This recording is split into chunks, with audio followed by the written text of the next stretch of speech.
AMU के body है, merchants body है, सबको नमस्कार। एंड उन सबसे ज़्यादा जो मैं हैप्पी हूँ वो इस बात को लेके हूँ कि यहाँ पे बहुत सारे स्टूडेंट्स हैं। सो थैंक यू यहाँ पे आने के लिए। तो मेरा नाम मोहम्मद मंजर हुसैन अंजुम है और मैं इस्लामपुर का रहने वाला हूँ। तो मेरी जर्नी जो शुरू हुई थी वो नॉर्मल आप लोग की तरह ही शुरू हुई थी। एक नॉर्मल सा स्टूडेंट था एंड इस्लामपुर में ही एक स्कूल में पढ़ता था। तो बचपन से था कि कुछ कर रहा है, क्योंकि हमारे डिस्ट्रिक्ट में हमने देखा है कि बच्चे जो हैं वो बहुत ही लिमिटेड ऑप्शंस के साथ आगे बढ़ते हैं। तो ये मन में था, उसको लेके पढ़ाई किया, 10वीं अच्छा किया। उसके बाद हुआ कि बाहर निकलना है, पढ़ाई को कंटिन्यू करना है। एक टाइम पे लगा था शायद पढ़ाई कंटिन्यू ना करें, बच्चों का मन होता है कि पढ़ने का मन नहीं करता। तो फिर भी सोचा कि पढ़ूंगा लिखूंगा तभी आगे बढ़ूंगा। तो एनीवेज पढ़ाई कंटिन्यू किया, बाहर निकलना हुआ। मैं 2008 में बाहर गया था एंड उसके बाद मैंने अपना इंजीनियरिंग कंप्लीट किया एंड फिर फाइनली इस एग्ज़ाम में अपियर करने का सोचा। एंड अल्हम्दुलिल्लाह ये एग्ज़ाम क्वालिफाई किया।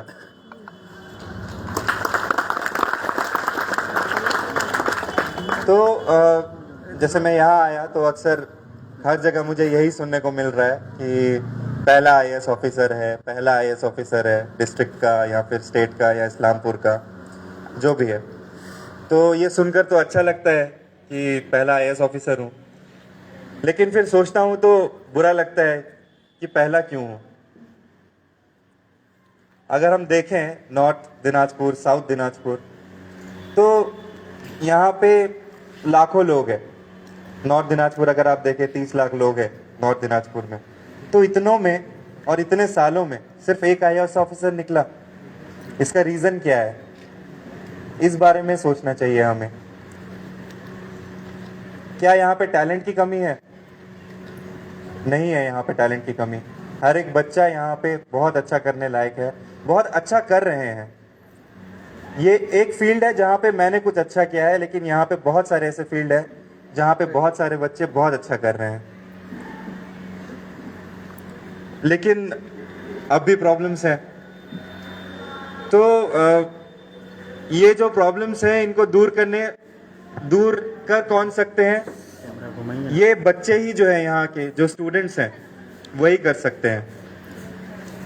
दूसरी चीज़ है कि जैसे मैं भी एक विलेज से बिलोंग करता हूँ जो कि इस्लामपुर में ही है। तो वहाँ पे मैंने एक चीज़ देखा कि स्कूलिंग वगैरह पे माँ बाप का फोकस नहीं होता। तो ये एक चीज़ है जो आई थिंक इस पे अब वर्क हो रहा है। माँ बाप काफ़ी अवेयर हुए हैं, अपने बच्चे को स्कूल भेजना शुरू करे हैं। और मैं भी चाहूँगा और दरख्वास्त करूँगा जितने भी पेरेंट्स हैं यहाँ पे कि सब लोग अपने बच्चों को सपने दिखाइए, स्कूल भेजिए और उनको सपोर्ट कीजिए कि वो आगे कुछ अच्छा कर सकें।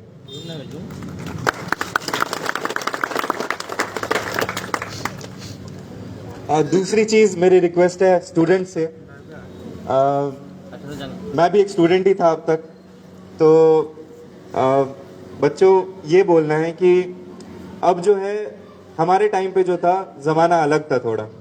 हमें किताबें पढ़नी होती थी, हमारे पास फ़ोन्स नहीं थे, इंटरनेट नहीं था, तो हमें डिस्ट्रैक्शंस भी कम थे।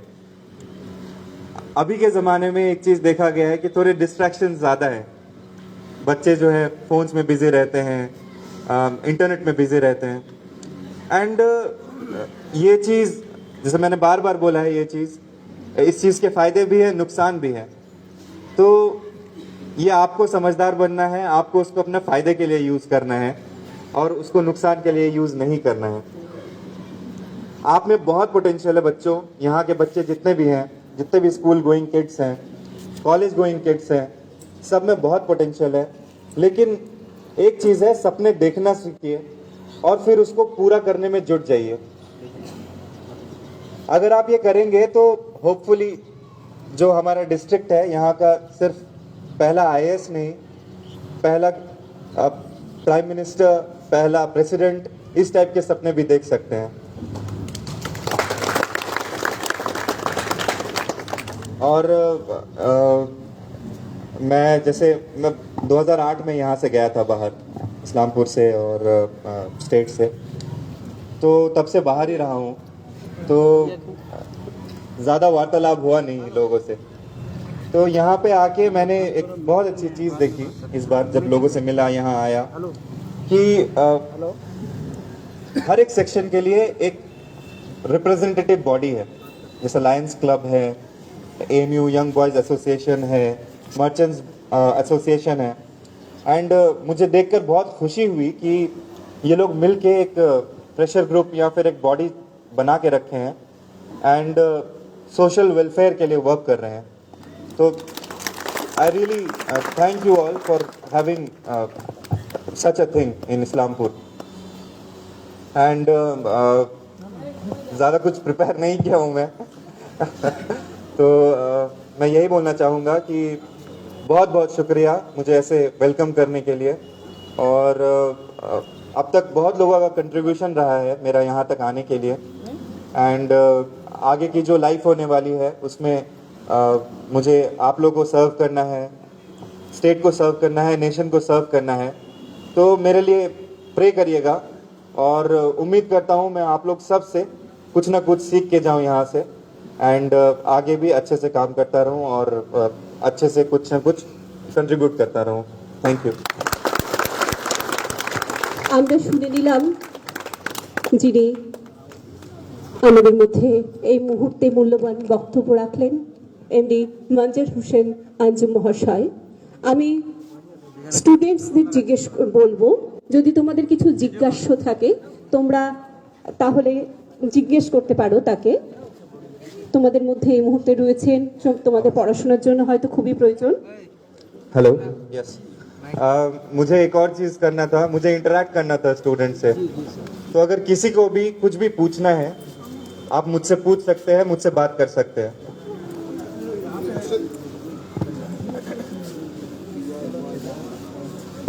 Hello sir, hello, I'm Rafia Naz. I'm studying Sri Raghavan Mahavidyalaya. I'm pursuing my graduation. Sir, I have a question. Sir, Hindi में बोलते हैं, सब हाँ समझ बिल्कुल जाएंगे? बिल्कुल, किसी भी लैंग्वेज में बोलिए। Okay. सर, मेरा क्वेश्चन ये है कि जब हम लोग कोई डिसीजन लेते हैं तो हम लोग सोचते हैं, पहले तो सबका देखते हैं कि ये बन रहा है, वो बन रहा है। तो ये जो यूपीएससी है ये बहुत ही टफ एग्जाम है। जी। तो एक टाइम पे सर ऐसा नहीं हुआ आपको फील कि हम ये गलत डिसीजन ले लिए या फिर ये हम कर नहीं सकते, बिकॉज ये बहुत ही ज़्यादा टफ है। जी जी, बहुत ही अच्छा सवाल पूछा आपने। आप किस कोर्स में ग्रेजुएशन कर रही सर हैं? बीए बीए में कर रही इंग्लिश है। Honours.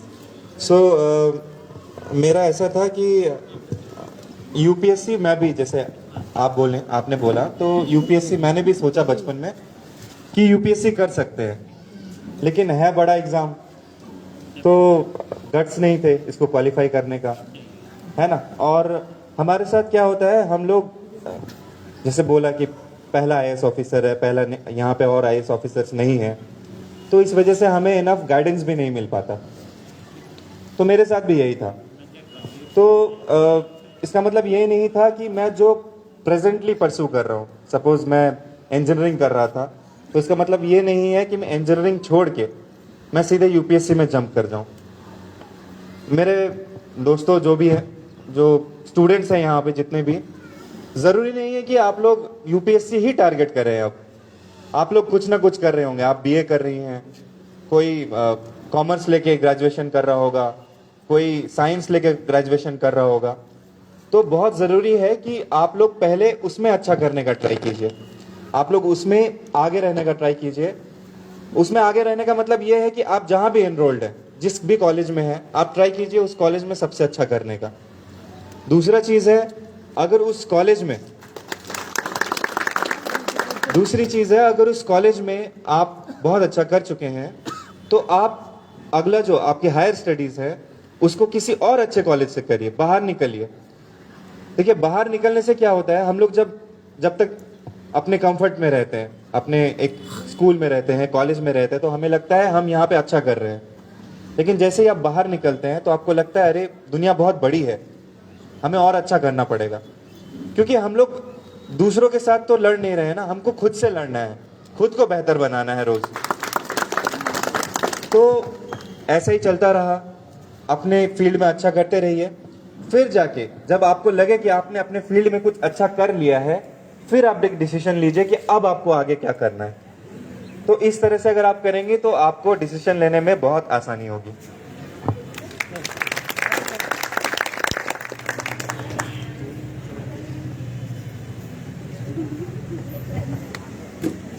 Hello, good evening sir. Good evening. Sir, I have also question. Sir, आप हमें बताएं कि हम कैसे सोशल मीडिया से डिस्ट्रैक्ट ना हो और सिर्फ एजुकेशन पे फोकस करें ताकि हम अपनी ड्रीम अचीव कर सकें। सर, कोई एडवाइस अच्छी सी जिससे हम सिर्फ स्टडी पे फोकस करें। देखिए मैं एक इंटरेस्टिंग स्टोरी सुनाऊंगा। Yes sir. मैं कॉलेज गया आईटी कानपुर में, एक इंजीनियरिंग इंस्टीट्यूट है। तो हमारे टाइम पे हम लोगों को पता नहीं होता था कि डिपार्टमेंट क्या होता है, सिविल इंजीनियरिंग बेहतर है, मैकेनिकल इंजीनियरिंग बेहतर है या कोई और इंजीनियरिंग बेहतर है। तो हमें जो मिल रहा था उस हिसाब से हमने ले लिया एंड हम वहाँ चले गए। ठीक है, तो तब सोशल मीडिया नहीं था, ये बात है 2011 की, 2010-2011 की। तब सोशल मीडिया नहीं था, जो आप देखते हैं फेसबुक, व्हाट्सएप, इंस्टाग्राम, ये सब कुछ नहीं था उस टाइम। तो उसके 1-2 साल में जब हम फाइनल ईयर और थर्ड ईयर में थे, तो उस टाइम फिर से एडमिशन होने लगे। तो उस टाइम जो है इंटरनेट आ गया था, लोग फेसबुक यूज़ कर रहे थे। तो उस टाइम हमें एक 12th क्लास के स्टूडेंट ने हमें मैसेज किया कि सर हम कौन सा कोर्स लें। ठीक है, ये ऑप्शन हमारे पास पहले नहीं था, है ना। तो उन्होंने क्या किया, इंटरनेट को यूज किया किसके लिए, अपना करियर का डिसीजन लेने के लिए। तो ये जो प्लेटफॉर्म है इंटरनेट, फोन्स, ये एक बहुत अच्छा प्लेटफॉर्म है जिससे आप बहुत कुछ लर्न कर सकते हैं। आप अपने करियर में आगे अच्छे डिसीजंस ले सकते हैं। आप ऐसे लोगों को डायरेक्टली अप्रोच कर सकते हैं जो आपको हेल्प करेंगे आपके करियर में डिसीजंस लेने के लिए। ठीक है, okay, thank you sir.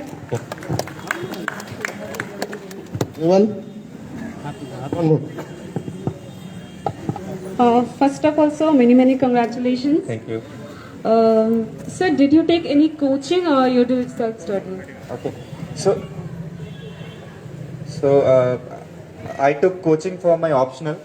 I have a civil engineering background. मेरा background civil engineering में है, and I had taken geography as an optional in UPSC. So I had to take classes for that. Apart from that, my whole preparation, मेरा पूरा preparation self study के basis पे था। मुझे coaching लेने की ज़रूरत नहीं पड़ी। देखिए मैंने आपसे बोला कि इंटरनेट को सही से यूज़ करना है। अभी के टाइम में जितने भी आपको मटेरियल है, स्टडी मटेरियल, चाहे वो बुक्स हो, टेस्ट्स हो, कुछ भी पुराने पेपर्स हो, सब कुछ ऑनलाइन अवेलेबल है और ये फ्री ऑफ कॉस्ट अवेलेबल है। तो आप उसको यूज़ करिए, और क्योंकि सारा कुछ फ्री ऑफ कॉस्ट अवेलेबल है, आप कभी भी उसको कहीं से भी उठा के पढ़ना शुरू कर सकते हैं। बस देरी इस बात की है कि आप कब करेंगे। So that was my answer. Yes. And so, who is your inspiration? See, I have always been motivated by my father. He was the one who always inspired me. Okay. And best of luck for your future. Thank you. Any more? Hello sir. Hello. Sir, I'm preparing for WBCS and my math is not too strong. As I'm from arts group, that's why how I can make better maths. Okay. So, what course are you enrolled in right now? History honors. Huh? History honors. History honors. Okay. So you are preparing for WBCS. Okay. So I would say, see, the first thing ना, when you are preparing for something, अगर आप किसी चीज़ के लिए prepare कर रहे हो, तो it's very important to understand the process. Okay. By process I mean एक एग्जाम का सिलेबस क्या है, एक एग्जाम में क्वेश्चन क्या पूछता है, okay, what are the requirements of an exam, ये जानना बहुत ज़रूरी है. ओके, सो WBCS के लिए बहुत ज़रूरी है कि like I think you have gone through the process. So 8 sections में डिवाइडेड है. Okay, the whole syllabus is divided into 8 sections and maths is one of those sections, right? So if you appear in prelims, it's like 25 questions in prelims, okay, from maths. So ये बस 1/8 है. And cut off कितना जाता है? 130. 130, 140. है ना? Yes, sir. तो if you are weak at something, you can still qualify the exam, okay? But the thing is, you have to work on your weak areas. ठीक है, अगर आपकी मैथ्स वीक है तो आपको मेंस में प्रॉब्लम होगी. मेंस में तो एक पूरा पेपर मैथ्स का होता है ना? तो आप अपने मैथ्स पे वर्क कर सकते हैं. See, maths is something that you can not unlearn when you have learn. अगर आप हिस्ट्री पढ़ते हैं, आप हिस्ट्री पढ़ती हैं, तो आप ऐसा होगा कि 1 महीने बाद वो चीज़ भूल जाती होंगी, है ना? 1 महीने बाद भूल जाती होंगी और उसको रिवाइज करना होता. मैथ्स एक ऐसी चीज़ है जिसको आपने अगर एक बार पढ़ लिया, वो आप भूलेंगे नहीं. अगर मैं किसी से कहूँ कि 2 + 2 कितना होता है, तो he can not unlearn it. उसको हमेशा याद रहेगा 2 + 2 4 होता है. तो हमारे साथ क्या होता है, हम सोचते हैं हमारा मैथ्स वीक है, ठीक है, and as a matter of fact I love maths. Okay, so आप उस पर वर्क करिए एंड उससे डरिए मत. एंड होपफुली अगर आप वर्क करेंगे लाइक 1 मंथ और 1.5 मंथ, तो I bet like you will fall in love with maths. So you won't have any such problem. Okay, and there are some resources. जैसे इसका बेस्ट जो तरीका होता है, वो आई वुड से कि आप जो प्रीवियस ईयर क्वेश्चंस है, स्पेशली मेंस के एंड प्रीलिम्स के, वो आप प्रैक्टिस करना शुरू करिए एंड उससे आपको काफ़ी बेनिफिट होगा. Thank you, sir. Thank you. Hello sir, आपको बहुत बहुत अभिनंदन, आप IAS बन गए. सर, मुझे आपसे एक क्वेश्चन करना है कि आप जो IAS बने, आप सेल्फ स्टडी करते थे तो आप कितने घंटे पढ़ाई करते थे, मुझे वो जानना है. और क्या हम बांग्ला मीडियम में, मतलब बांग्ला में UPSC का एग्ज़ाम दे सकते हैं? बिल्कुल बिल्कुल. देखिए, UPSC का जो एग्ज़ाम है वो बहुत सारे लैंग्वेजेस में होता है.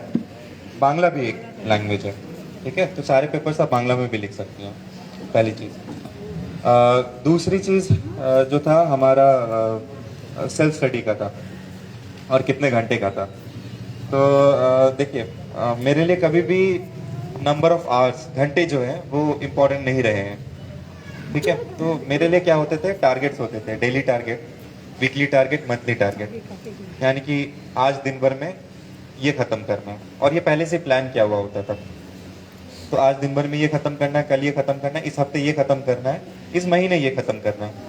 तो कभी घंटे ज़्यादा लगते थे, कभी घंटे कम लगते थे. तो आई वुड ऑल्सो से कि घंटों पे मत जाइए आप लोग.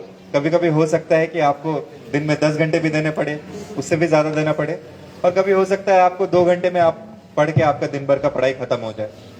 तो इस हिसाब से अपने शेड्यूल बनाइए और पढ़ाई कीजिए. क्या ये बचपन से सपना था कि आप IAS बनेंगे?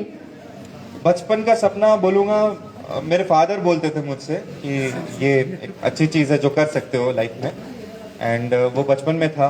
बट हमेशा से लगता था कि शायद नहीं हो पाएगा, क्योंकि कभी किया नहीं है, किसी ने किसी से मिला नहीं हूँ जिसने किया है ये चीज़, तो शायद नहीं हो पाएगा. लेकिन जैसे जैसे लाइफ में अच्छा करता गया, स्कूल में अच्छा किया, कॉलेज में अच्छा किया, तो फिर लगा कि अब ये भी करना चाहिए. Thank you sir.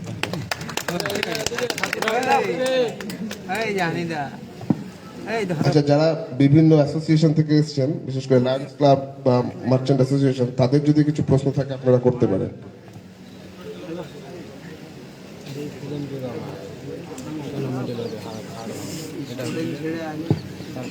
Assalamu alaikum, sir. Firstly, sir, I'd like to congratulate you on your grand success. Thank you. And secondly, sir, we as youngsters are very much, inspired by your great feat that you have achieved in Uttar Dinajpur. So it's really a privilege to, share the same moment with you, sir. And yeah, we are also inspiring. Guys like us are also inspiring to be someone great like you, sir. So, sir, as of now, I'm preparing for WBCS. So, sir, if you could just give some basic tips on how to, be on the track and not move off the track and be a very good scorer in whatsoever, like mains or prelims. Sir. And as you mentioned earlier, yeah, maths is a very maths is an area where needs a lot of focus, where I need to really focus on. So, if you could just give in your thoughts, sir. सो जो पहला चीज़ मैं कहना चाहता हूँ वो ये कहना चाहता हूँ कि मेरे जैसा मत बनिए, ठीक है? अपना एक आइडेंटिटी बनाइए। आप अगर मेरे जैसा बनेंगे तो आप ब्लाइंडली सोचेंगे कि हमें भी यूपीएससी करना है, हमें भी आईएएस बनना है। वो मैं नहीं चाहता, ठीक है? आप लोग अपना स्ट्रेंथ पे अपना फील्ड चूज करिए, आप लोग अपने फील्ड में आगे बढ़िए, आप लोग जहाँ हैं वहाँ आगे बढ़िए, ठीक है? तो I want to inspire you but I don't want to inspire you in the wrong way, ठीक है? ये पहली चीज़ थी मेरी। दूसरी चीज़ जो आपने बोला, मैथ्स का मैंने आंसर दे दिया है, ठीक है? आपको करना पड़ेगा। Now how to work smartly in WBCS। So देखिए, किसी भी, जैसे मैंने बोला, किसी भी एग्ज़ाम में अगर आपको अपियर करना है, चाहे वो WBCS का हो, चाहे वो UPSC का हो, या फिर कोई और स्टेट एग्ज़ाम्स हो, ठीक है? उसमें बहुत ज़रूरी है कि आप उस एग्ज़ाम के प्रोसेस को समझें, उस एग्ज़ाम में क्या पूछ रहा है वो समझें। अब एक एग्ज़ाम में अगर अरिथमेटिक पूछ रहा है और अलजेब्रा नहीं पूछ रहा है, तो आप दोनों क्यों पढ़ें, है ना? क्योंकि आप एक कॉम्पिटिटिव एग्ज़ाम के लिए प्रिपेयर कर रहे हैं।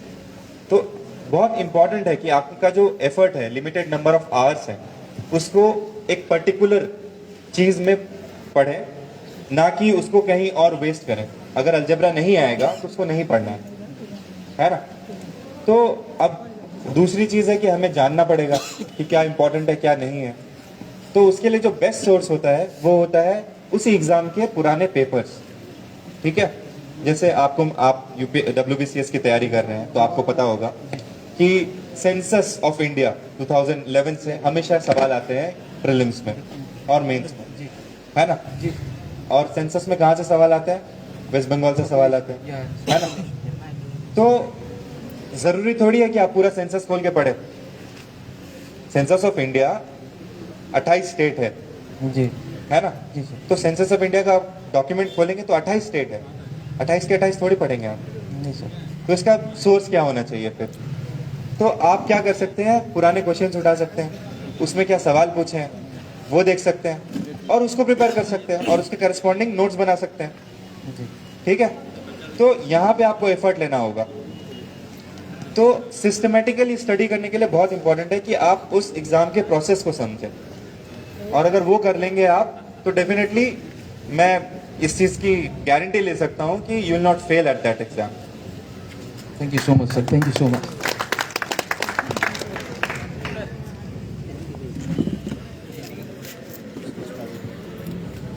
Hello sir, my name is Jitika De, I am class 12 student. मेरा क्वेश्चन ये है कि मेरा जो गोल है वो मैं कैसे अचीव करूं, मतलब उसका राइट पथ क्या होना चाहिए? आपका गोल क्या है?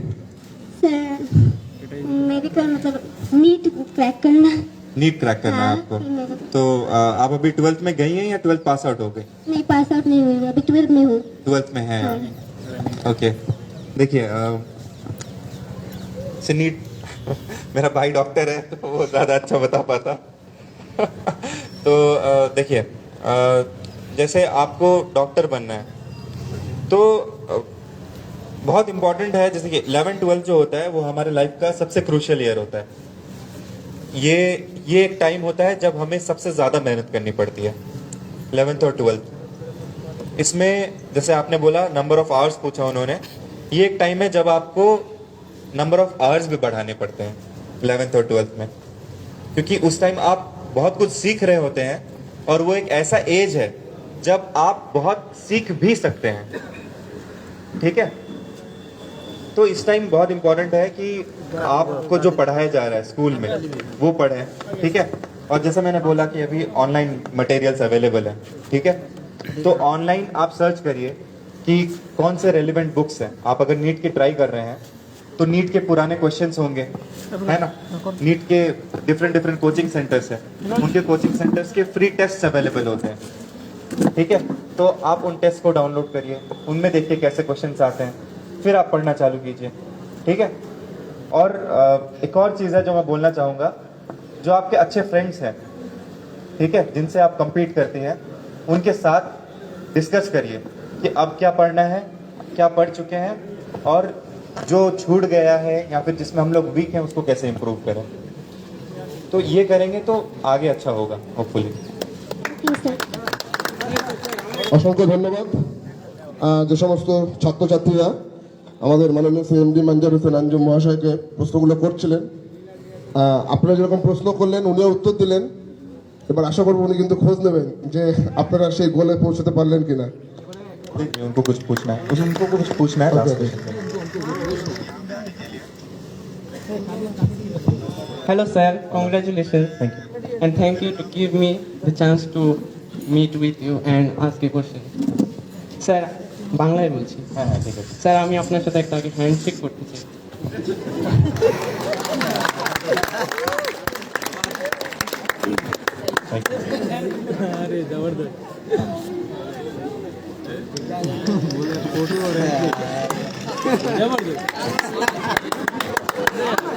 रुक जाइए, प्रोग्राम खत्म हो जाए, मैं स्टूडेंट्स के साथ अच्छे से एक बार फोटो लूंगा, ठीक है। স্যারকে আমরা ডিস্টার্ব করলাম। স্যারকে আমরা প্রথমেই ধন্যবাদ জানাচ্ছি যে চেয়ারপারসন সাহেব এবং বোর্ড অফ অ্যাডমিনিস্ট্রেটর এবং আমাদের স্যার এখানে আসা মাত্র যেটা বললেন যে আমি প্রথম যখন স্যার ইসলামপুরে জয়েন করি তো একদিন ডালখোলা থেকে রায়গঞ্জ আসতে আমার সময় লেগেছিল রাত্রি 12 ঘন্টা। তো আমি ভেবেছিলাম যে আর কোনোদিন বাড়ি যাবো না, ঠিক আছে, কিন্তু ডালখোলার মধ্যে যাবো না। এই ছিল ডালখোলার সম্বন্ধে আমার মানে ফার্স্ট একটা মূল্যায়ন। তারপরে মানে ব্যাড লাক আর গুড লাক আমাকে এখানে পাঠানো হয় এবং সাহেব এসে যেটা বললেন সেটা আমি দেখিনি যে টিম ডালখোলা যে এত ভালো, যে এত ধরনের সংগঠন আছেন এবং আমরা এসছেন, তার জন্য আমরা ডালখোলা মিউনিসিপ্যালিটি এবং আমি ইসলামপুরের ডেপুটি ম্যাজিস্ট্রেট হিসাবে এখানকার এক্সিকিউটিভ হিসাবে আমরা প্রথমে থ্যাঙ্কস জানাই। যার জন্য আমাদের পৌরসভা আজকে অনুষ্ঠানটা আয়োজন করেছে, আমি খুব খুশি যে সেটা সফল আয়োজন করেছিলাম এই কারণেই যে যারা প্রশ্ন করছে যে সত্যিই তো মানে সাহেবের সাথে আমাদের কথা হচ্ছিল এটা যে সাহেব যে গ্রামটা বাস করেন ইসলামপুরের মধ্যে সব থেকে পিছিয়ে পড়া, সব থেকে অবহেলিত, আর কিছু বললাম না, খারাপ খারাপ যত অ্যাডজেক্টিভ লাগে সমস্ত কিছু আছে ওখানে। সেখান থেকে উনি ওনার নিজের গ্রামটা ইসলামপুরের মধ্যে 1 নম্বর করেছে, ওটাকে জেলাতে নিয়ে এসছে। এবং ওনার যেটা কথা যে সকলকে যে আইএস আইপিএস হতে হবে না, কি হতে হবে যে আপনাকে আপনার যে কাজটা আপনি করছেন সেটা গ্রিলের কাজ করুন, যাই করুন না কেন সেটা এক্সেলেন্টভাবে করতে হবে, কাজটাকে আপনাকে এক্সেলেন্টভাবে করতে হবে। আর একটা কী আছে দেখবেন যে ভাই বোনগুলো আমাদের প্রশ্ন করছেন ডাব্লিউবিসিএস পিসিএস, আপনি হয়তো জানেন যে আমাদের এসডিও সাহেব কোনো কারণে আজকে আসতে পারেননি, স্যার স্যাটারডে আসছেন। স্যার হচ্ছে নর্থ বেঙ্গলের গডফাদার, ওনাকে বলা হয় যেমন কোটা থেকে ইঞ্জিনিয়ার তৈরি করা হয় তেমনি ডাব্লিউবিসিএস তৈরি করা, নর্থ বেঙ্গলের ডাব্লিউবিসিএস তৈরি করেন উনি একমাত্র অফিসার যার কয়েক লক্ষ ফলোয়ার আছেন। আমরা খুশি হলাম। আমরা শুধু ডালখোলা পৌরসভা কিন্তু শুধুমাত্র ড্রেন, রাস্তাঘাট, ময়লা এর মধ্যে সীমাবদ্ধ থাকবে না। আপনারা যদি সহযোগিতা করেন আপনারা দেখতে পাবেন আগামী দিনে ডালখোলা পৌরসভা হিউম্যান ডেভেলপমেন্ট সমস্ত ধরনের কোচিং থেকে শুরু করে সমস্ত ধরনের অ্যাসিস্ট্যান্স আমরা করব। এবং সেক্ষেত্রে আমরা যেমন সাহেবকে নিয়ে এসছেন, এখানে ডিএম সাহেব আসবেন, আপনারা অনেককেই দেখতে পাবেন। শুধুমাত্র আপনাদের আজকের মধ্যে সহযোগিতা চাই আমরা এটা। আর যে কথাটা বললাম সাহেবকে আমাদের ইউটিউবে আমরা অ্যাড করেছি, আমরা আপনাদের যে কোনো প্রশ্ন সাহেবকে ডিস্টার্ব করবো না, সাহেবের ইমেল আইডিটা আমরা শেয়ার করে দেবো, আপনি ওনাকে কোশ্চেন করবেন এবং এটা আমার রিকোয়েস্ট স্যার নিশ্চয়ই এটা मैं शेयर कर दूंगा अपना ईमेल आईडी। स्टूडेंट स्पेशली आप लोगों को कुछ भी डाउट हो कभी भी तो आप मुझे मैसेज कर सकते हैं, उसमें ईमेल कर सकते हैं, ठीक है। এটাই বলতে চাইছিলাম যে সত্যি তো মানে প্রথম কিছু কঠিন নয়। হ্যাঁ আমি এটা মানে যে সাহস ওনার আছে, উনি যেটা বলেছিলেন ওনার ইন্টারভিউতে যে আমাকে কুল হতে হবে আর কম্পোজ হতে হবে, কুল এবং কম্পোজ। এবং ভালো লাগছিল, আমি তো বাঙালি, আমি তো হিন্দি ভালো জানি না, তো আমি মানজার শব্দটা দেখছিলাম আর আঞ্জুম শব্দটা দেখছিলাম এবং উনি ওনার নামের দুটো নামের ক্ষেত্রেই সার্থক নাম ওনার। তো ওনার ক্ষেত্রে উনি যেটা বলছিলেন না আমাদেরকে যে ওনার বাবা কীভাবে স্বপ্ন দেখেছিলেন, আজকে আমি কিছু মা থেকে ডেকেছিলাম, বাবা থেকে ডেকেছিলাম। আমারও মানে দুটো মেয়ে আছে, আমাদের প্রত্যেকের মেয়ে আছে। মানে আমরা বাবা ও মা, ছাত্রের থেকে বাবা এবং মাকে বেশি মোটিভেট হতে হবে। এবং যে সমস্ত আগুনগুলো দেখছিলাম, যে আমাদের ছোটো ছোটো বোনরা যে প্রশ্ন করছেন, ওদের মুখগুলো দেখে মনে হচ্ছে যে না, ওরা পারবে। একসময় দেখেন না, ইন্ডিয়াতে কি হতো, শুধুমাত্র স্পিন বল করতো, তা ইন্ডিয়া দেশের বাইরে গেলে আউট হয়ে যেত। যদি ট্র্যাক চেঞ্জ হয়ে গেলে ইন্ডিয়া এখন ফাস্ট বোলিং করছে। তো আমি এটা বলছি আপনাদেরকে, আফটার পূজা আপনাদের যারা আমাদের স্টুডেন্ট আছেন, আমরা এখানে এইরকম একটা জায়গায় অনেক বিভিন্ন ক্ষেত্রে কৃতি মানুষ, ডাক্তার থেকে শুরু করে ভাই ডাক্তার আছেন। তো এই লোকাল ডাক্তার যারা আছেন, আমি বলেছিলাম যে এরপরে দেবেন আমাদের অনেক এখানকার কৃতি প্রফেসর আছেন, ডাক্তার আছেন, ইঞ্জিনিয়ার আছেন, সমাজসেবী আছেন, ভালো পলিটিশিয়ান আছেন। কেন কি শুধুমাত্র একটা দিকে তো না, সমাজে বাস করতে গেলে সকলকে দরকার। এই সকল সাকসেসফুল মানুষ আমাদের ডালখোলার, ইসলামপুর, আমাদের জেলার দরকার পড়লে আমরা কলকাতা থেকে আমাদের সাকসেসফুল মানুষকে এখানে নিয়ে আসবো। এবং আপনারা হয়তো জানেন যে ওনার যিনি মেসোমশাই মানে খালু, ওনার হচ্ছে গ্রেট মোটিভেটার। এবং উনি আমাদের এই সাব ডিভিশন এবং আমাদের এই সাব ডিভিশন লোক, এই জেলার লোক, এবং উনি একজন খুব শিক্ষিত মানুষ, যিনি এই এলাকার উন্নয়নের জন্য সব ধরনের চেষ্টা করছেন। আপনারা হয়তো জেনে খুশি হবেন যে গভর্নমেন্ট অফ ওয়েস্ট বেঙ্গল যখন থেকে বুঝতে পারছে যে আমাদের ইউপিএসসিতে আসেনি, আপনি জেনে খুশি হবেন, বিনা পয়সায় আইএস, আইপিএস এবং ডাব্লিউবিসিএস পড়াচ্ছে আমাদের গভর্নমেন্ট অফ ওয়েস্ট বেঙ্গল, বিনা পয়সায়। তো আমাদের ডালখোলা যদি কোনো ছাত্র, আমি অলওয়েজ ওয়েলকাম করছি, আমরা একটা ওয়ার্কশপ তো করবোই, আমরা অলওয়েজ ওয়েলকাম করছি যে আমি এখানকার এক্সিকিউটিভ অফিসার, আমার WBCS officer, any kind of মানে হেল্প, কোঅপারেশন, পরামর্শ।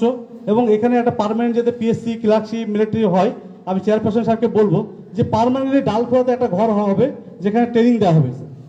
এটা করছি। আর স্যারের যে সমস্ত প্রশ্ন আমরা পেয়ে যাবেন, স্যার খুব বিজি মানুষ, আপনারা যখন মেল লিখবেন স্টুডেন্টের নাম এবং ডালখোলাটা শব্দ লিখবেন। মানে স্যার শুধু ইসলামপুরের নয়, আমরাও ডালখোলা ইসলামপুরের লোক। স্যারকে আমরা অর্ধেকটা ডালখোলাতে দেবো, অর্ধেকটা ইসলামপুরে, 50-50 স্যার। হ্যাঁ, তো এবং স্যার যেটা বললেন যে স্যার তো শুধু আমাদের এখানকার নন, স্যার ইন্ডিয়াকে সার্ভ করতে যাচ্ছেন। হ্যাঁ, ইন্ডিয়া এবং স্যারের যে নেটওয়ার্ক, আমরা চাইবো সেই নেটওয়ার্ক দিয়ে ডালখোলাবাসী সমৃদ্ধ হবে। স্যারকে আমাদের দরকার নেই, আমরা কিন্তু স্যারকে ডিস্টার্ব করবো আমাদের প্রয়োজনে, এবং আমি আশা করি নিশ্চয়ই উনি সেটা আমাদেরকে রেসপন্ড করবেন পজিটিভলি। এইটুকু বলে আপনাদের সকলকে আমরা ধন্যবাদ জানালাম। আপনারা কেউ হুড়োহুড়ি করবেন না। স্যারকে আমি 5 মিনিটের জন্য আপনাদেরকে ছেড়ে দেবো।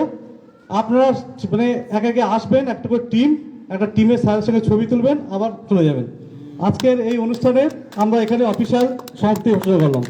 আমি সকলকে হিসেবে টিম হিসেবে আসবেন। হ্যাঁ, তাহলে প্রথমে আমি মানে আমাদের যারা প্রথম দিকে আছেন, আসুন স্যার সামনে।